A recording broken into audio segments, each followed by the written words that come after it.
You're listening to an extract of the Leader podcast. You can find us wherever you listen to your podcasts. As you know, on Wednesday evening, detectives investigating the disappearance of Sarah Everard discovered a body secreted in woodland in Kent.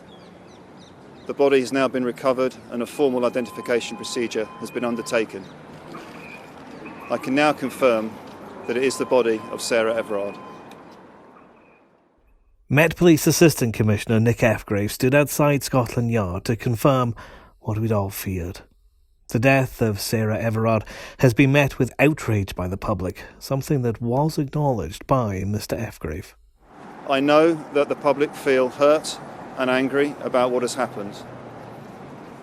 And those are sentiments that I share personally, and I know my colleagues here at Scotland Yard and across the Met share as well.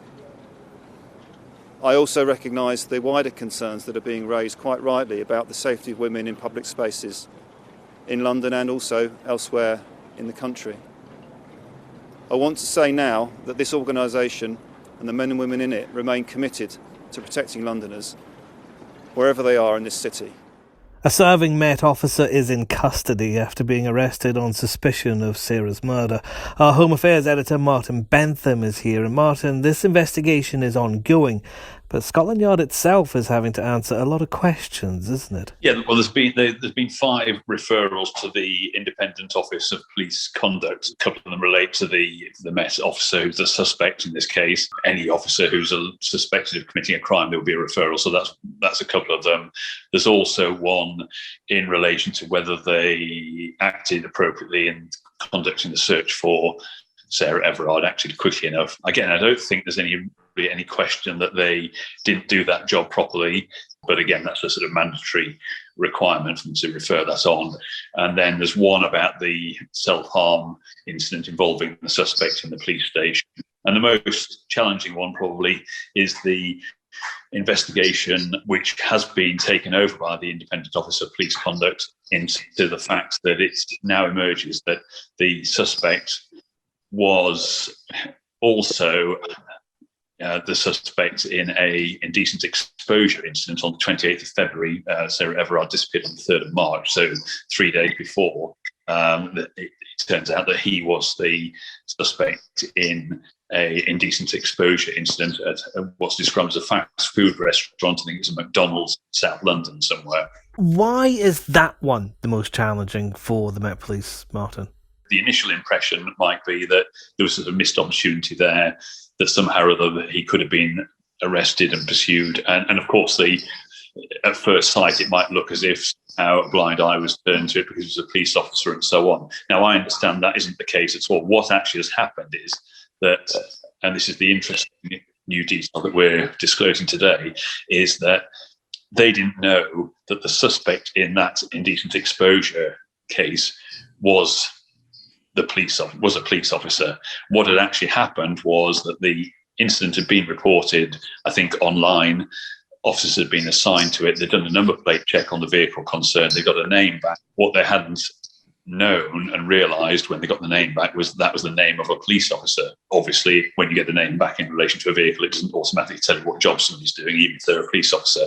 And what hadn't yet happened was any further pursuit of the case to see who that person was. Clearly, if they'd actually gone to visit him and so on, they would have identified and realised that he was a police officer, and then more serious action would have followed, because it's for a police officer, it's a matter of grave misconduct to do something of that sort. And they're looking into him further now, aren't they, Martin? Well, what happens is, of course, when somebody is arrested for this type of offence, the police will start looking back and seeing what is the cause of it, what's led up to this. And clearly, although there's now this revelation of an indecent exposure incident a few days before, clearly one concern for the police is that it? Has there been further criminal activity beforehand? So as part of their investigations, they're looking back at his previous career, which was outside the police, and his previous and his life in general, trying to establish what else might have happened. He remains in custody being questioned. The custody time limit will expire, not today, but tomorrow. There's a ticking time clock in terms of the custody time limits that they can hold people for. They don't have to do it immediately, bring a charge, but that point will come fairly soon. So this Sarah Everard case, Martin, has provoked considerable emotion, particularly among women who are concerned about how safe the streets of London are. Has this been difficult reputationally for Scotland Yard? Well, to an extent, and obviously what is not ideal for them is that the suspect in this case is a Met officer. So from that point of view, it's not desirable. I think in the broader issue, it's quite difficult. What a lot of women have been concerned about clearly is that a sort of a lower level of offending against them that makes their lives uncomfortable, people making unpleasant remarks to them and so on, and sort of general harassment. The question is, how easy is it for the police to be able to deal with that type of conduct when it happens, and having a mass presence on the streets, which they just don't realistically have the numbers to do, and to deal with those things. So I suppose that's the question. And then obviously what the law actually allows them to do if somebody's engaged in some unsavoury behaviour, which is short of physical attacks and so on. In a way, not every problem can be solved by the police. Some of these problems are behavioural issues and to do with people's general attitudes to life and upbringing and so on.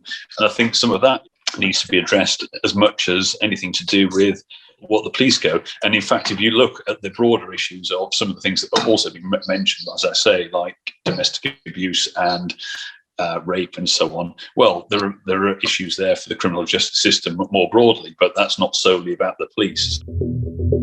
You can read more from Martin at standard.co.uk and follow our live blog for breaking news.